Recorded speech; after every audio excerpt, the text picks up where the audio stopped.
Hello and welcome to ETHR World. My name is Rajesh Barnwal and I am in conversation with Swati Rustagi, Director, Human Resource, Amazon India Operations. We are going to talk about the importance of workplace culture, innovations in learning and development, and the need for having social media policy for employees. Swati, welcome to the show. Thank you so much. My pleasure. Swati Rustagi has over 25 years of work experience spanning across various specialties of HR management. At Amazon India, she has been instrumental in driving people-centric initiatives and strengthening processes to unleash employee potential in line with the organizational vision and business goals. So my first question for Swati is, from your experience of more than 25 years, what are the key learnings that you would like to share with young HR professionals? When someone says 25 years, it suddenly makes me feel very, very old. uh, but it also reminds me that very early on in my career, when I started, I had the privilege of working with some really awesome stalwarts. And one of them, very recently, I was just talking to them and they reminded me, in our profession, everything that you do, the decision on whether the outcome is good or bad, whether what you're doing is right or wrong, you know that in your heart. That battle is constantly fought in your heart. So if you're making decisions and if you're doing things which make you sleep well, uh, that's the right thing to do. And that's something that I would truly remind all our young HR professionals about, that increasingly you will find yourselves in decisions where the judgment that you apply will impact many. And keep in mind always that human is a very important part of human resources. So start with the human, as my current manager says. Work on experiences.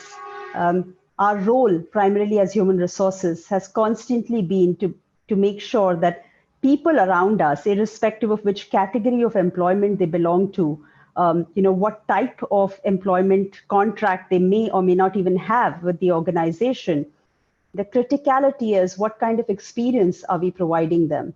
How are we ensuring that we are constantly removing barriers for them to be the best part of themselves? Everyone comes to perform, everyone comes to contribute. And what we do is to make sure that they are able to do their best and they are in an environment which makes them get better and better every day. That's what we're responsible for. And if we can just do that, I think we make a very big difference. Okay, which is the one HR initiative at Amazon India Operations that makes you feel really proud? Proud is a hard word for me. I think I will start with what I'm humbled by. There are many things I'm humbled by daily by what our teams do. I think the sheer ownership, the excitement with which they're constantly trying to improve experience of people around them is just humbling all the time. What I'm super proud of are simple things that people do which make a big difference. So we have a wonderful practice called voice of associate. And it does not matter what the employment type is or what the employment contract is, but every employee has the ability to actually walk up to a whiteboard, which is there in every facility of ours, to just write down anything that they are experiencing, right? It could be a suggestion, it could be a complaint, it could be an input. And we have a requirement that somebody from the management team will respond to that within 24 hours. And we capture, and it's very transparently done, saying this was the comment and this was the response. And then we, of course, study it to see what's the pattern of suggestions we're getting, what can we do about it, etc. Now, why does that make me proud? I mean, obviously, we have hundreds of technology products and some outstanding HR interventions that we have for a lot of population. So why does this make me feel proud?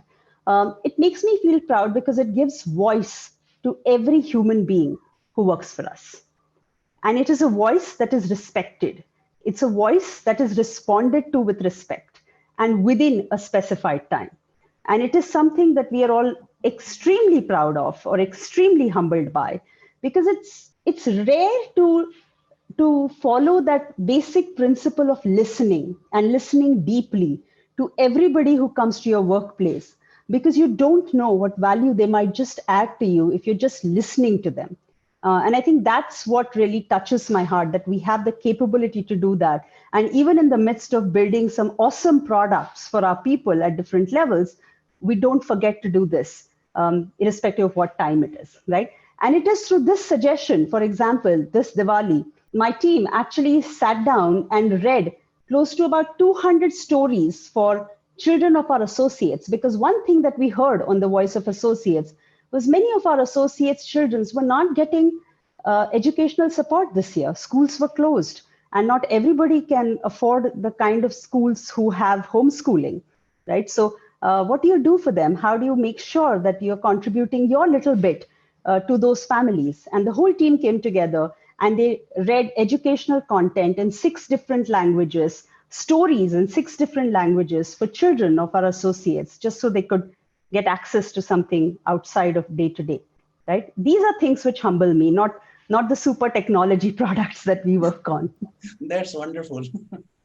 Okay. How has the Imagine India operations workforce has grown over the last 1 year? And what's the hiring outlook for this year? We've constantly grown. I think, anybody who's reading a newspaper out there, especially yours, would know that I think we've grown a lot year on year.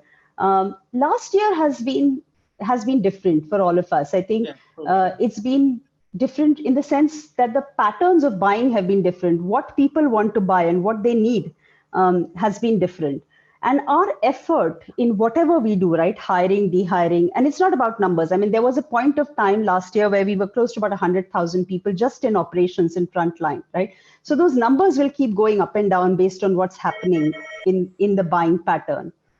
But for me, what is important is one thing that we've stood committed through the last year of the pandemic has been our commitment to job creation. We have not looked at a single opportunity and let it get missed when it came to how can we help create jobs, right? Whether they are direct jobs, whether they are indirect jobs, whether it is adding sellers to our portal, whether it was making easy for small businesses to sell, from wherever they were, and how could we enable them. I think so. Our focus has really been inclusive growth. How do we take people along in this journey of growth? How do we create opportunities for people to find work even in this environment? And I think that's what I'm proud of. So yes, we've continued to grow. We have committed. We have stood by our commitment of every offer that we made, whether it was irrespective of level, including campuses, right, where we were offering internships. So we continue to grow and we grow strong. Okay, what innovations are required in learning and development activities for employees? When it comes to learning and development, there's a lot of good work that's happened in the past years. So when I joined the work life, training was often about classroom. It was about sitting in a class, somebody would teach you, you made notes, and you learned. You also learned at the workplace. I mean, obviously, people taught you, you learned through their stories, through how they've done work, and you learn by doing. I think that continues. That's never going to go away.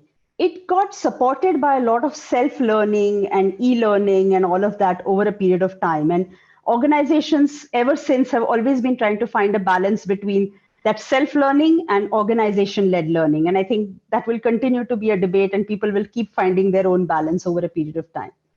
For me, some of the brilliant work that some of our teams have done in learning is actually coming out of gaming, and not gaming in the sense of just a leaderboard and games that people play, but converting work life itself into a game, right? If you're able to use virtual reality, if you're able to mimic a workspace and give people that experience on their laptop. So if I'm sitting on my laptop and if I'm actually playing a game which makes me make decisions in a virtual reality world, which is like my office, and I'm making some very hard decisions, and the consequences of those decisions become visible to me through a virtual reality. I think my learning, my memory of what can happen and how it will happen and what could the possibilities be will be high. And to be able to provide that kind of input to people at the time they need it. So it's not just about saying, I have a lot of this beautiful content and it is on the net and you can go look at it when you want it. But how do I make sure that my people have the ability or a nudge to that right module at the time they need it the most? So how do I create intelligent systems? For example, you fill in feedback for one of your subordinates, right? Once that feedback is entered, based on the feedback and the closure of the discussion, does it automatically nudge you to a specific module or it doesn't, right? Or does it say, we have lots of resources on our net and go pick them up, right? So I think it is about that targeted opportunities, which I look at as the next phase of development. And virtual reality and voice systems like using Alexa in training is something that we are increasingly looking at. Okay, how culture and values can contribute to the growth of an organization? I don't think there is an organization without culture and values. Every organization, irrespective of who they are, will have culture and will have values.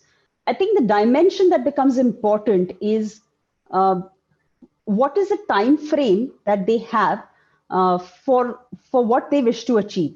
Yeah. So when an organization decides that this is what I stand for, or this is who I am, and this is what the product I'm building, or the program I'm building, or the technology I'm building, and I have some culture and values, are they in sync with each other?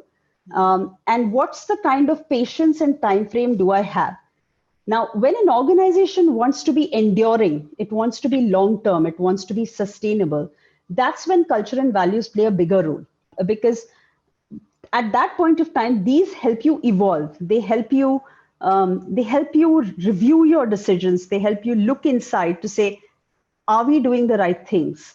Are we really focused, and are we still committed to what we said we would do, to whichever stakeholder group we committed to? So for example, in Amazon, we are deeply committed to customers, right? So for us, everything is about work backwards from the customer. Now, what this would mean for us in terms of culture is any decision that we are making at any point of time, right? The question will always be, what is in it for the customer? Why should we do this, right? If there is no value addition for the customer, then don't do it. Don't do it because others in the industry are doing it. Don't do it because your competition did it. Do it because it's the right thing for your customer. I think working backwards from there has been our philosophy.